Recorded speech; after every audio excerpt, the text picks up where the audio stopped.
Hi, and welcome to Cat's Corner. This is your host, Cat, and welcome, friends. This is episode 11, and we're going to have a winner today. Ta-da! So I'm going to title this, and the winner is, because we will see who the winner is today.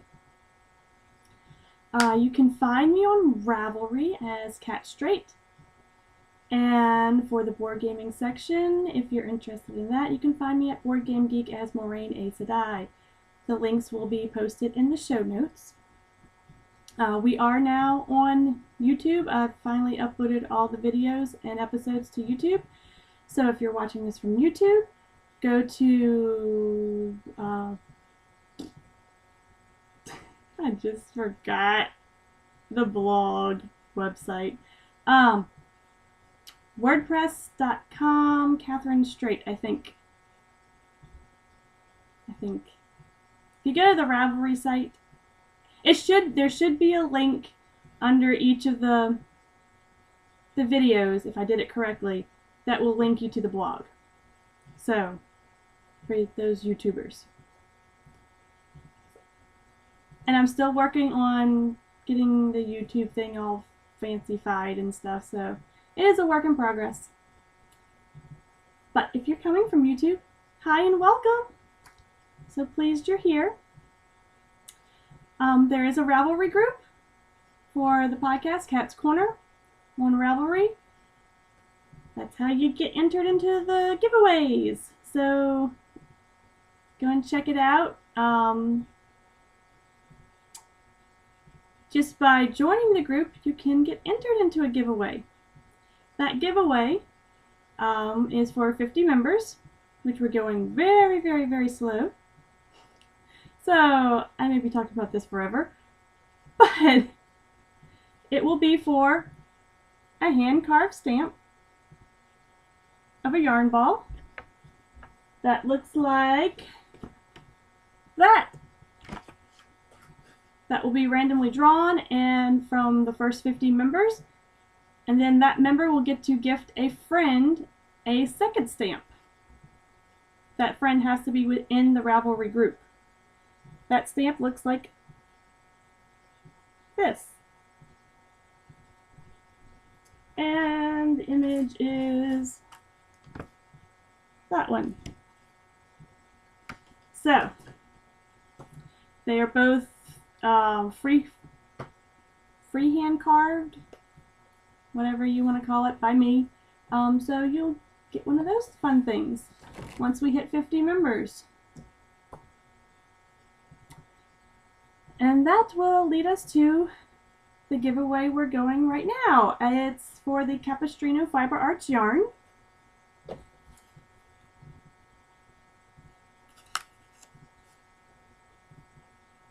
I actually think I have pretty good lighting today, oddly enough, considering I'm missing a lamp. But it is from the Capistrano Fiber Arts Etsy shop by Lori Lawson. They're hand-dyed yarns, 100% superwash merino, fingering weight. You're getting 1.7 ounces per skein. You get 2, which is 160 yards per skein, so you get about 320 yards. And the colorway is 129-H. So one person will get this. We didn't have very many entries, so you have a very good chance of winning something fun. All the names are in the bag. I was thinking about throwing 2d6s, and then if it came up as a number that wasn't on the list, I was going to just re-roll. But I didn't think that would work too well videoing it. So we're doing random name from a bag. Just because I like to, yeah. So, all mixed up. And our lucky winner, who is it? Cool Water Hot Sun, who is Natalie. She actually has a podcast that she does occasionally, and I think it's like nature something. I wonder if I could find it real quick. Probably not. She has very pretty videos of landscapes, and she's always in some weird, interesting place. So, cool water, hot sun, Natalie. You have I think I said 30 days to contact me with your address and get your yarn. So, if not, I will leave all the other participants in this bag, and if Natalie doesn't contact me, then we'll draw again from the leftovers. So, fun. Life, because I haven't been around for 2 weeks because of my son's birthday, has been crazy. I made cookie bouquets, which they take about 3 days to make. Let's see if I have. You can see. Yeah, Elmo, a Cookie Monster, and Oscar, and then I did some balloons too. The banner got finished, but you can't really see it very well.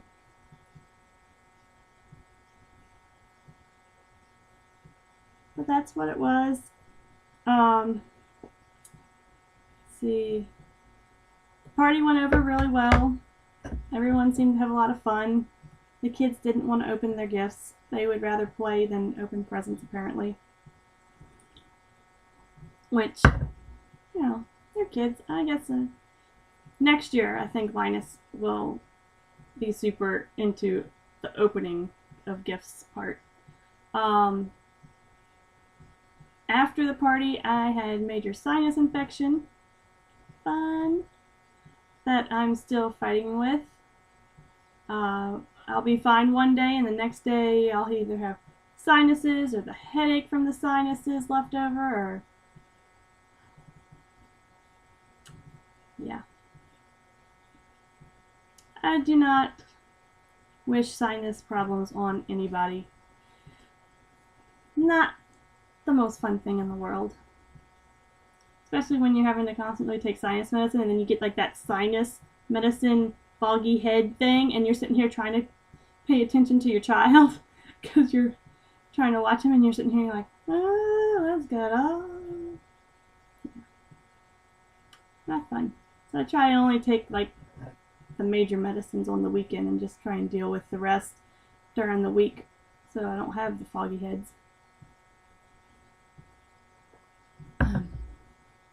And still without a wash machine, which is getting to be very aggravating.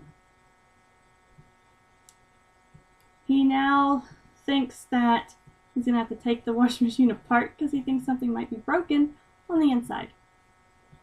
I'm all to the point where I just say, let's just go buy a new wash machine, please. It's very hard to constantly go somewhere else and wash clothes, which granted, it's my parents' house, so they take care of Linus and I do laundry. But sometimes you can only take your parents so many days a week.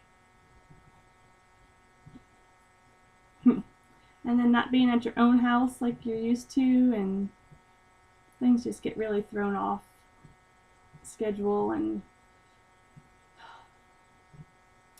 but out of all that, I really didn't get a whole lot of knitting done. I mean, it looks like I did a lot, but I really didn't. I have technically one finished object, which the knitting part of it was done like months and months and months ago. I knit a hat up for my son for Christmas, and it is the square-eared monster hat from the I think it was the Knit Simple magazine. I don't remember which one it was from, but I'm pretty sure it's Knit Simple. I just don't know which issue it was. But it was by Rebecca Danger? Dagger? Danger. It's like Danger. I used Lily Sugar and Cream and the Mod Green colorway. And I'm showing that I finished the knitting on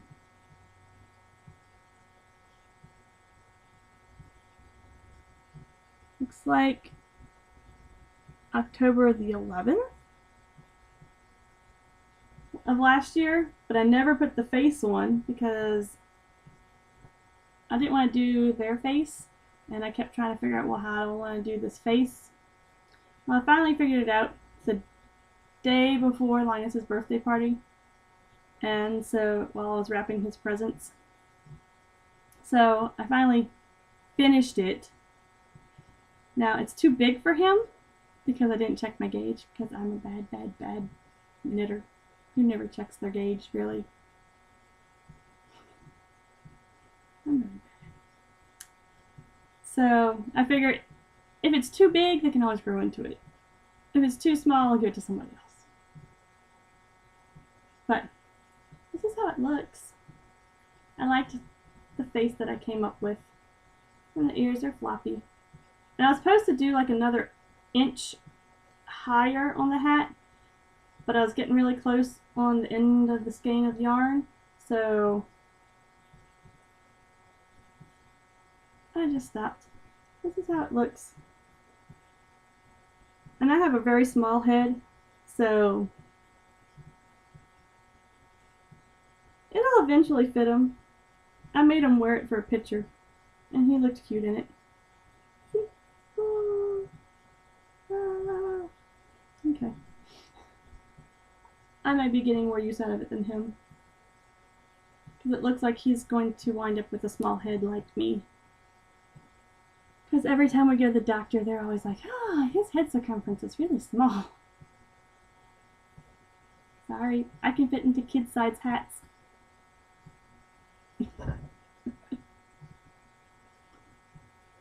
So that is technically my only finished object. So let's just get on to what I'm working on. It's probably going to be kind of a short episode. I am working on, before I lose everything. Ooh, okay, I put that too far away. The Steggy by Julia Farewell Clay. And it's a Stegosaurus little jacket hoodie thing for my son. And let's see, I was here last episode, which was 2 weeks ago. So this is the back. And my stitches are on a my random holder. I did realize that I read the pattern slightly wrong and left off, I think, 2 stitches. So it's supposed to be 2 stitches longer, wider. But I didn't do that, so I'm fudging it now. We'll figure it out. So that's the back. Finish the back.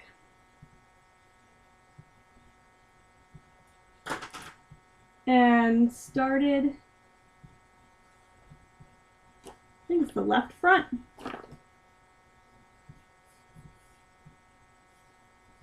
And this is the left front.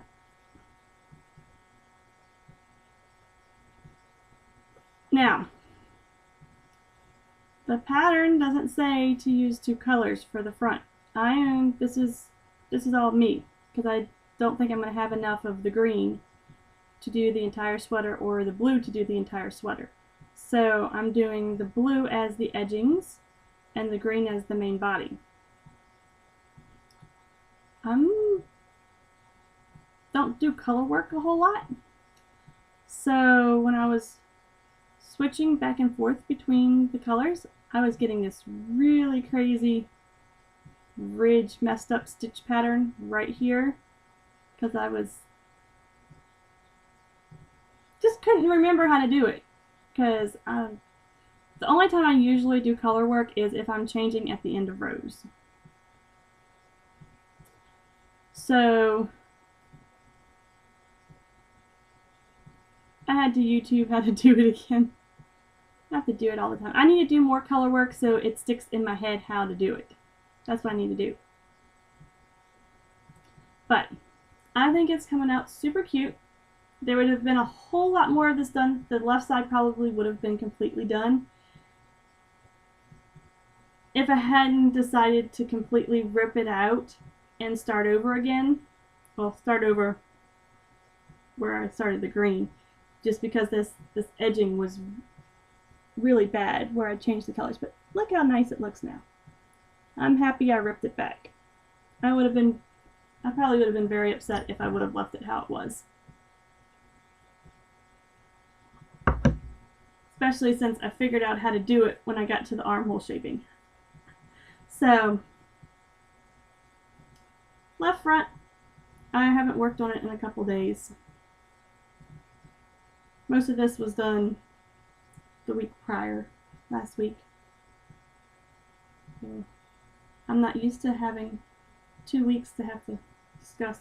So my brain's not really completely functioning. But this is worked, the seed stitch ribbing area is worked on size 7s. And then when you get to the main body, you work it on size 8s. The yarn I am using, which I only have the 2 colors that I'm using right now. I didn't bring in the colors that I'm going to be using for the spikes. But they're all the Bernat Crafter Cotton Candy Collection yarns. And this one is in blue snow cone. And then the green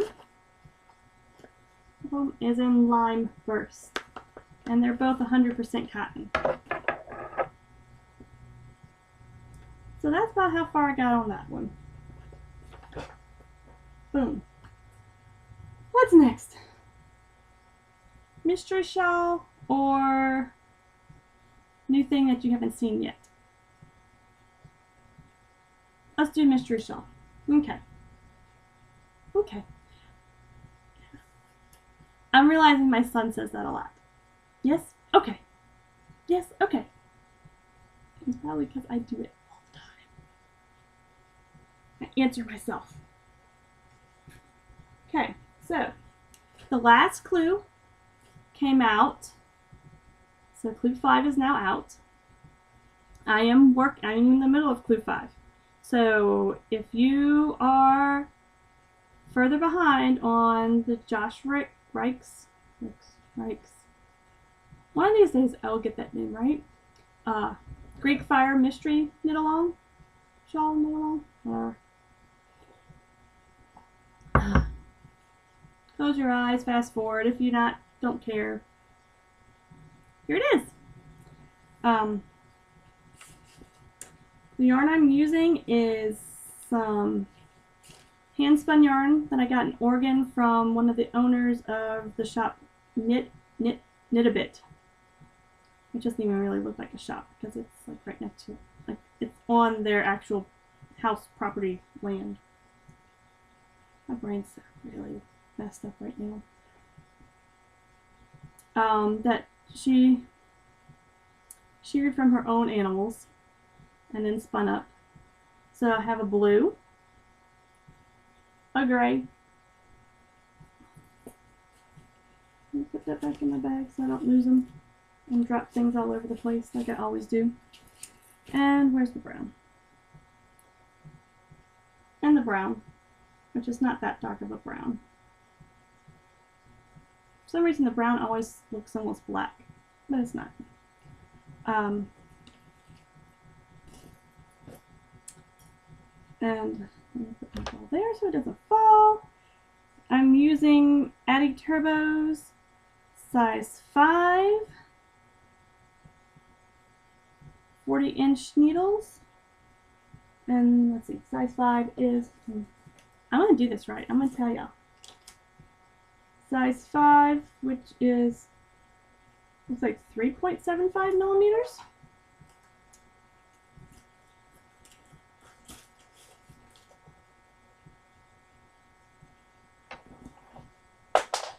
I drop stuff. See, I see every single freaking time I drop something. Freaking time. Okay.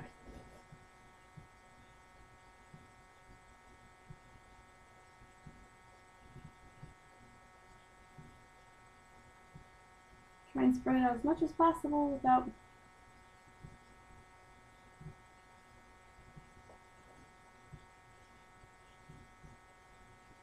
making it.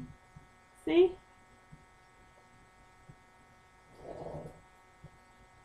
So, this is the top. And I've got the neat little asymmetrical lines going there, and then it goes very symmetrical after that. Very symmetrical. I'm amusing myself today, so y'all just ignore me sometimes. Okay. So, I was where the little Spock is, and I think that was clue.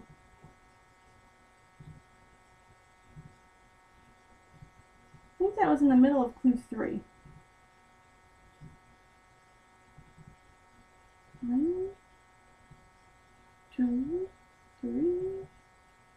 Yeah, that was in clue 3.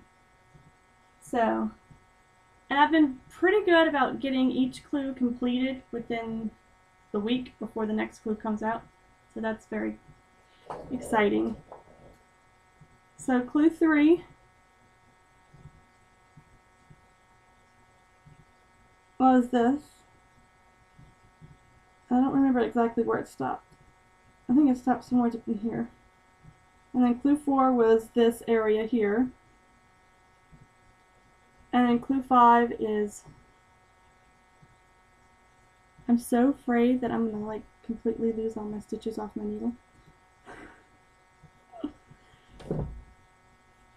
Is this pattern here, where you're doing some slip stitch, more slip stitches to make this neat little design. And it's almost, the whole pattern is like in garter ridge, which I know a lot of people don't like just doing a bunch of like stockinette, like a bunch of knitting over and over and over and over again. Shoot, give me knit stitches any day. I love just being able to completely zone out and just go. Because like knitting for me is just like just something to be doing with my hands that I don't have to think about. And I can just pay attention to something else. That makes no sense. So I like knit stitches because I don't have to think about it at all. I can just go, go, go, go, go. So that is the Greek Fire. It is currently being housed in the Good to Be Girls Ghastly's bag.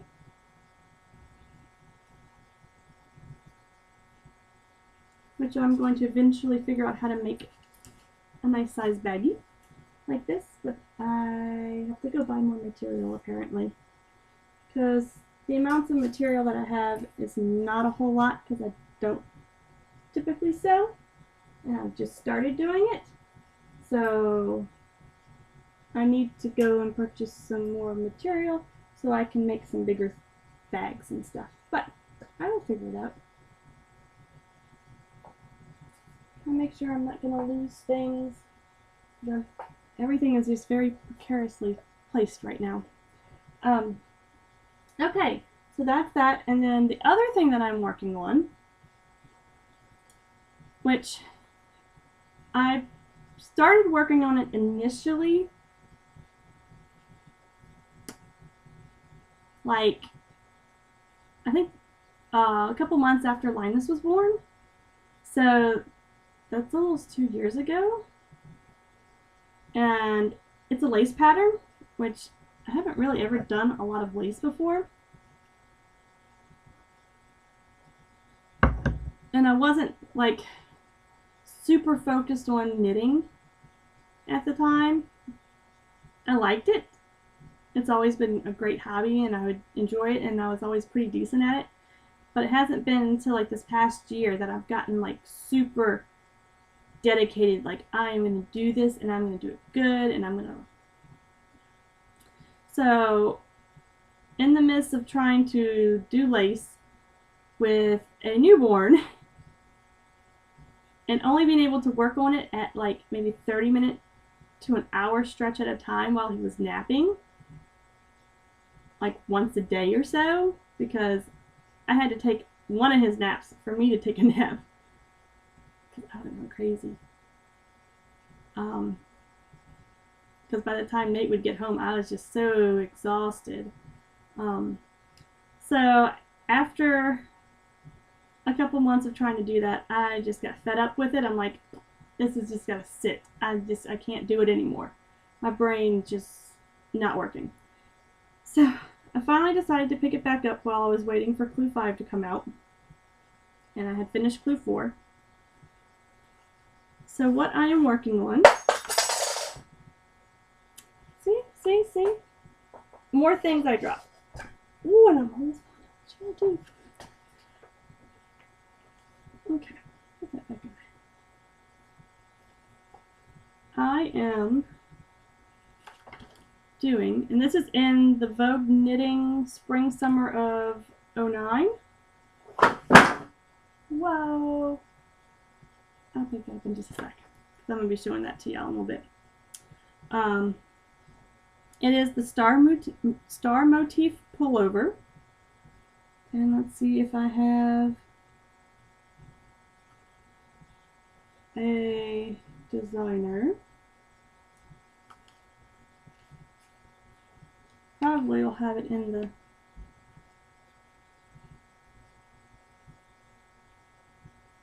I think it's Kristen Omadal. But it looks like that.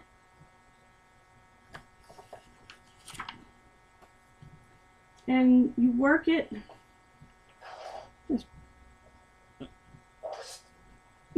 in panels. So I'm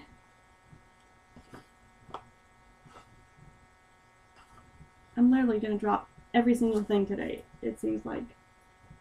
So before I put this project to the side initially, I had finished the first big triangular, diamond shaped. Why am I saying triangular? Oh my goodness. Diamond shaped front. So these sit in the front.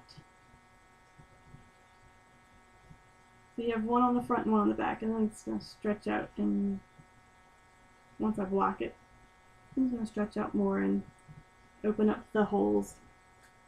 But this is what I started. And there are some major mess ups on this one. But I don't think anyone would notice too terribly much. Which, I don't even remember where I did it. I'm thinking it was right here. I did some major mess ups. But, you know. So I'm just going to make this the back. I don't think no one will notice really. That's that one. And I had gotten halfway through one of the side panels, which I finished. So this is one of the side panels.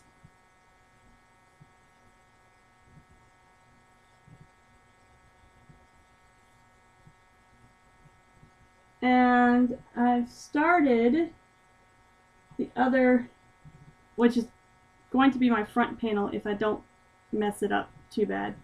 So I started the front panel.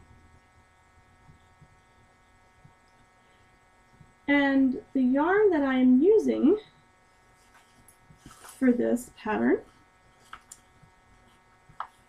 everything is just I know I say it every day. Every time I record, it's one of those days. It really seems like I have one of those days a lot lately. I'm using Serendipity Tweed by Brown Sheep Company. And the color is Striped Coral Reef. It is 60% cotton, 40% wool. And that's pretty close to the right color. This is nice peachy, pinky, corally color. This is the same yarn I use for my cabled collar sweater shirt thing that I wore several episodes ago that I accidentally felted. So I'll have to make sure I don't do that with this one. So hopefully I can get this finished so I can wear it, because it's starting to become nice out and I'd really like to have shirts that I've made that I can wear. Seems like the garments that I make, like the shirts and sweaters and stuff like that, are all being made for Linus. So, but I am going to make a couple modifications on it, I think. Let me go back to the picture. I'm thinking of possibly making the cowl slightly longer. Don't know yet. Just a thought. Don't know. But I'm definitely going to make the waistband here longer, because I like my shirts a little bit longer. So I like looking at the finished product, and hopefully mine will turn out halfway decent. Who knows? But that's what I'm thinking of doing. We're going to see once I start piecing it together on how it looks like will look good for me. So I really like nice deep, like cowl-like, nice deep cowls whenever I have like a cowl shirt. But we'll see. So that is that.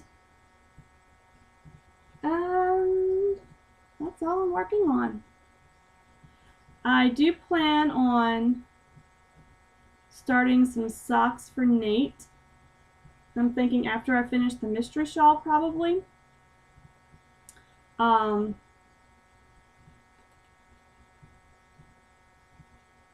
planning on, I bought him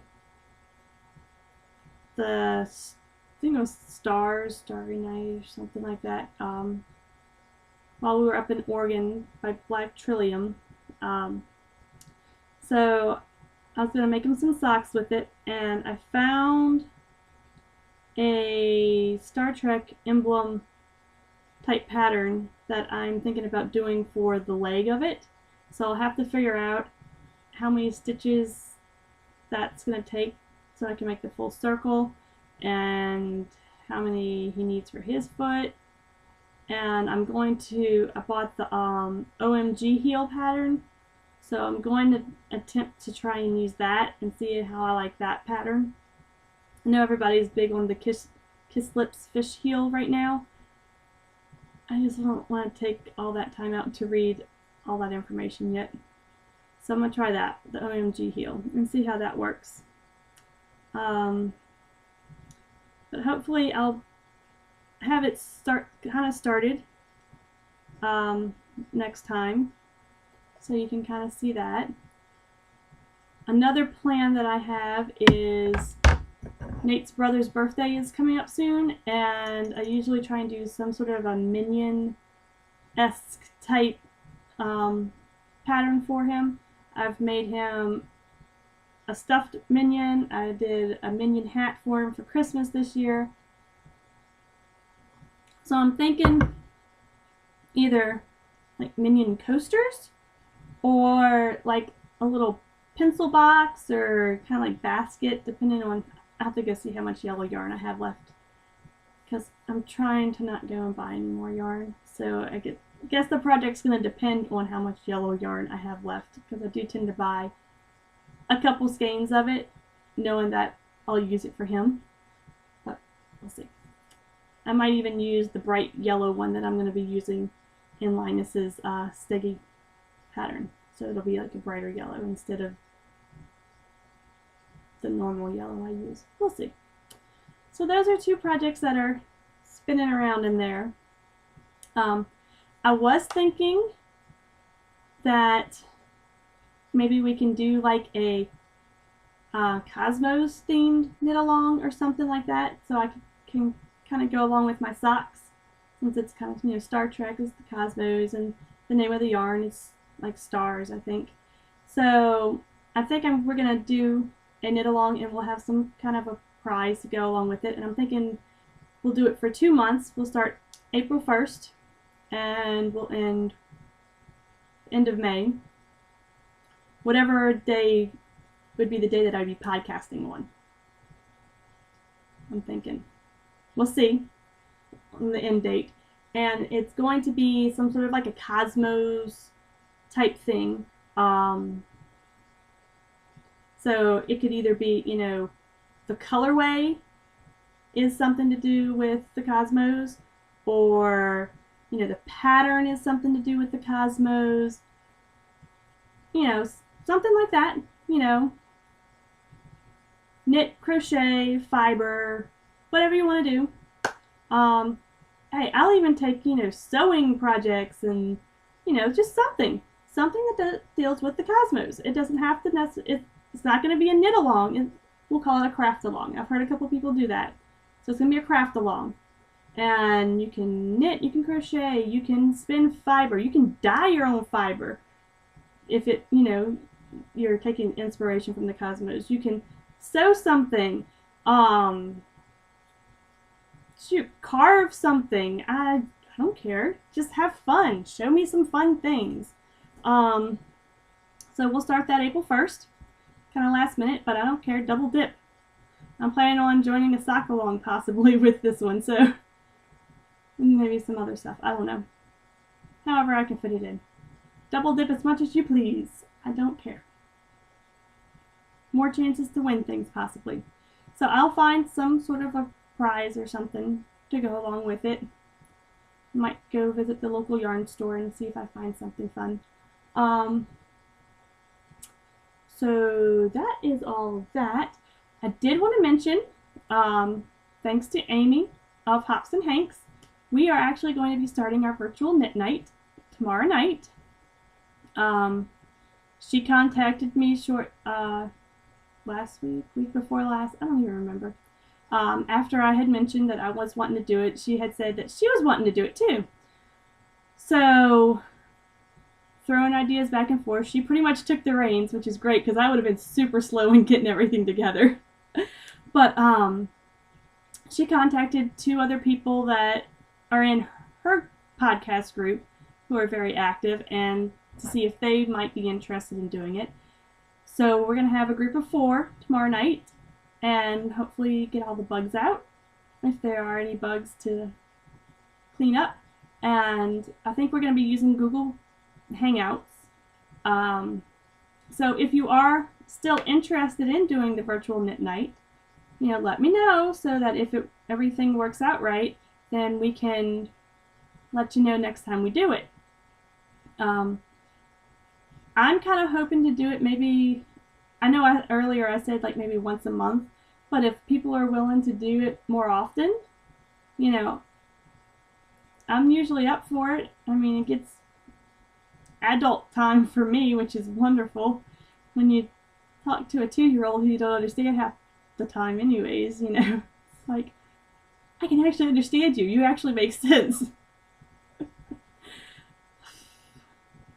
Even though he's getting a lot better. He's now telling us, right back. Right back. Be right back. And then he walks off to the other room. It's crazy. So, if you want to do a virtual knit night, just let me know. I'll be willing to just, you know, just be in somebody else if someone wants to do it another time and they're not free for, you know, the bigger group. I don't care. I'm up for it. I need some adult time to talk about things that you can't say sometimes around a 2-year-old. But, so that's going on tomorrow. And man, I thought this was going to be a short one. It's not. So, on to other crafting. I showed y'all my banner, which I'm not going to pull out all the little knickknacks and stuff. I showed you my cookie bouquets. So, what else have I done? I did some sewing yesterday, which if you kind of noticed earlier in the show, I made this. And I think I'm getting better. I'm still a little crooked, but I'm not that bad. I'm not considering it a completely finished project yet because I haven't decided if I'm going to try and make material strings for the pulls or if I'm going to go try and find some ribbon for it. But cute little squirrels with some polka dots, and then I found that I had this lying around which matches, so I did something else. Yay. And I've kind of started working on another one. My neighbor is obsessed with squirrels, and I showed her the material at the birthday party, and she's like, hint, hint, Catherine, hint, hint. So I'm going to have to try and figure out something that I can maybe make for her, because she wouldn't use a project bag. So I have to try and figure out something else I can possibly do that I can make for her with the squirrel material. Maybe just like a little small clutch type bag or something. We'll see. I have no idea. But I made that. And I'm also working on a new stamp.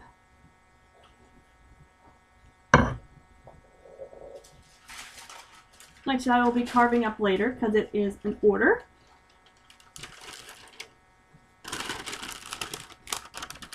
It's this one.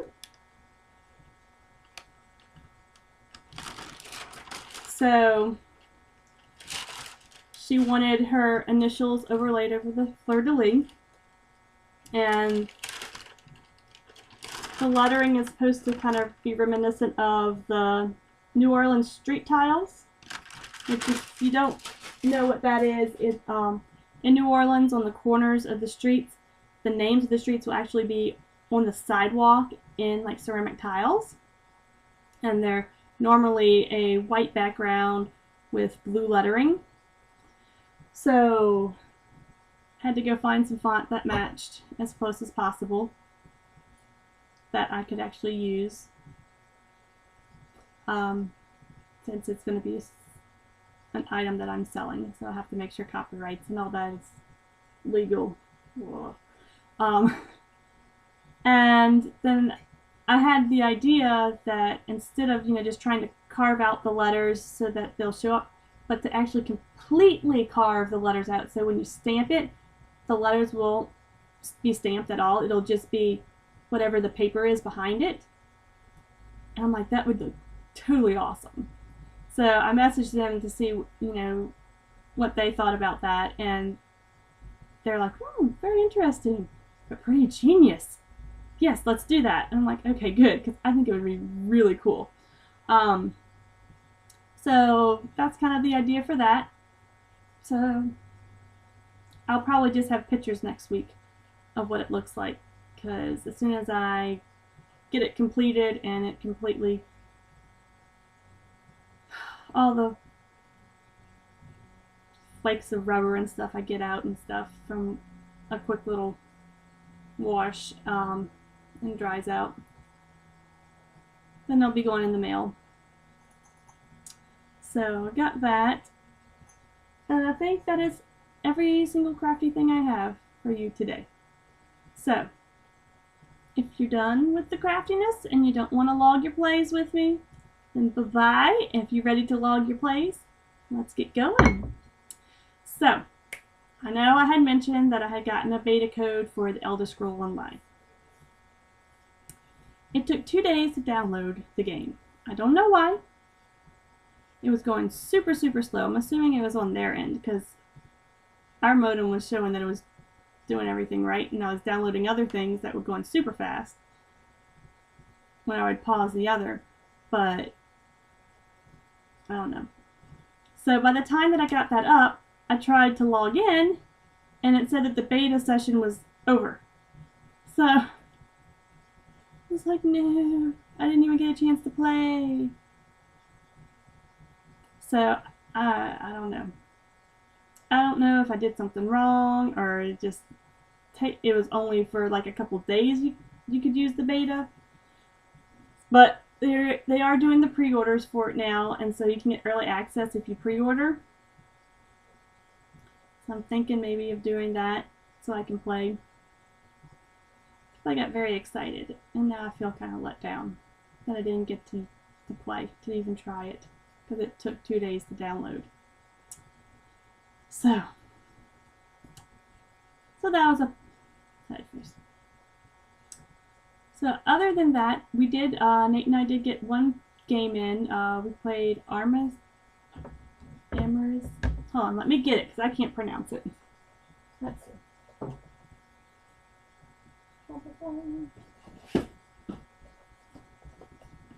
We played this Amethyst by Cyril Damaged, that person, and it was a pretty fun game. We enjoyed it. Nate walloped me. I think he went on, there's kind of like different tracks that you can go to, and you're trying to collect victory points. I think I'll explain the game better whenever we've had more plays of it, because it's a game that it didn't stick in my head too well. But he found, I think, the right track to go on, and so he slaughtered me because I was going on a different type of track to do things and get things, and it didn't pan out too well. I think he beat me by like 50 to 100 points. So that was just like... But it was pretty fun. It definitely deserves a couple more plays to see if that is really the case, if he just happened to get on that right track that gives him a lot of points. So we'll see. So the game that we are going to discuss today that fell over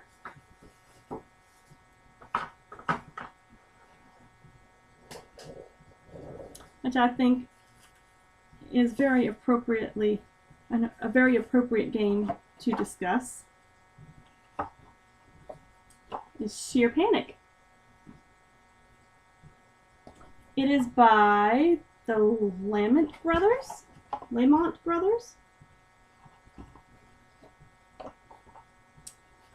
And you have, this shows your actions. I'll show you one of the boards. These are the actions that you can do in the game. And you mark them off with your little colored pieces. And then once you've used them all, it's been several years since we've played. I think once you've used them all, then you can wipe your board and you can start over using them again. But the goal of the game, I can get the other board out, is to have the most points basically on this board. And different pastures that you're in do different things. And you get different points for different types of things. So the way it works is you have these cute little sheet tiles, and they're like a ceramic. And this actually came with the game, so it's like pretty awesome. So this is your black sheep,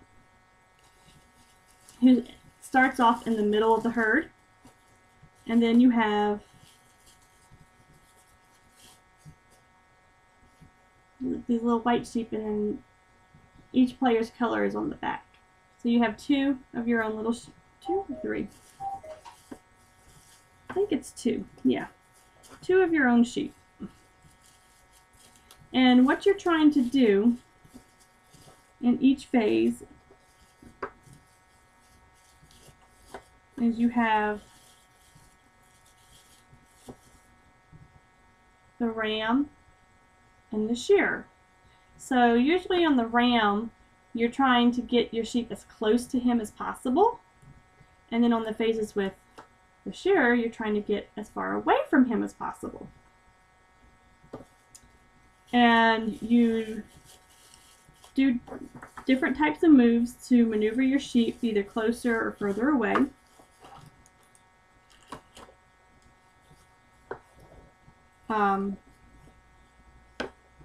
Which this board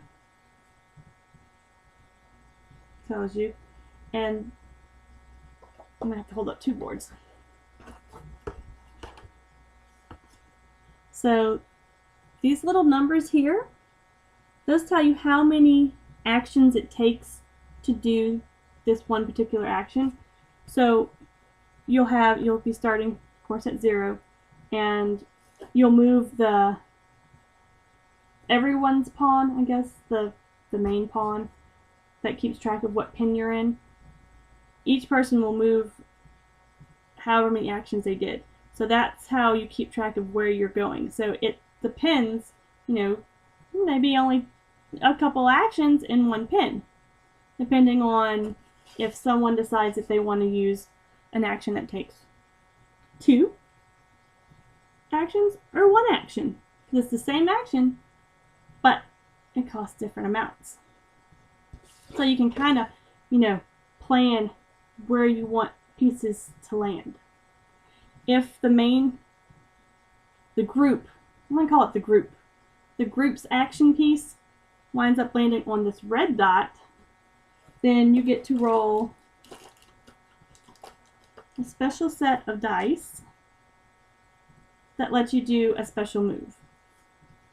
So you roll the die and it tells you which sheep you're going to move. If it's the white one, you can move any sheep, any color sheep.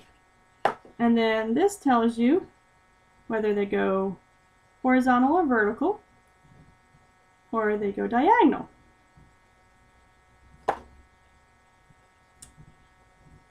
And so you get like this fun, interesting, crazy mix-up of player positioning, trying to get, because we've gotten to where, we try and position ourselves to always land on one of these red spaces if possible, by taking an action that will make us land on one of those spaces.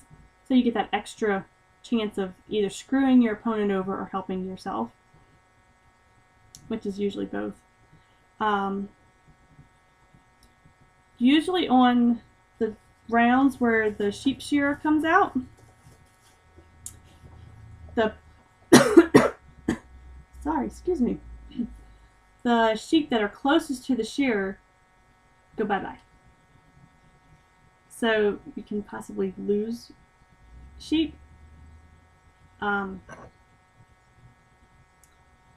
it's a quick little game.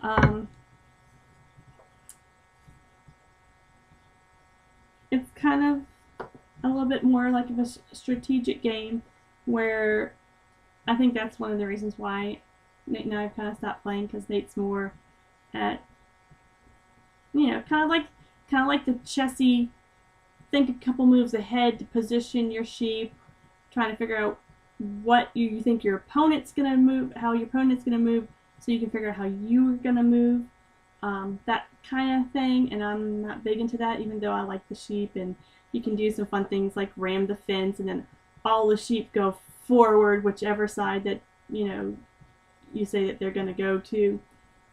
It completely changes things up. You can do a U-turn, where I don't really think it's a U-turn, but they rotate. No, there is a U-turn, I think. See, I don't even remember now. Yeah, there's a 90-degree turn. Not a U-turn. And then there's a boinger where you can boing from the end of the line all the way to the front of the line or to the next empty space. So, lots of fun things. The main thing with this game that makes it so awesome are the fun pieces. And you know you want to get a cute little sheepy game to play and go, bah! Say, find me, find me, find me, find me. So, that is the gist of Sheer Panic. It's very fun, it's very cute, it's very easy to play, and very quick as long as, you know, you don't have too many people going crazy. And I think that is all for today. So, bye-bye, friends!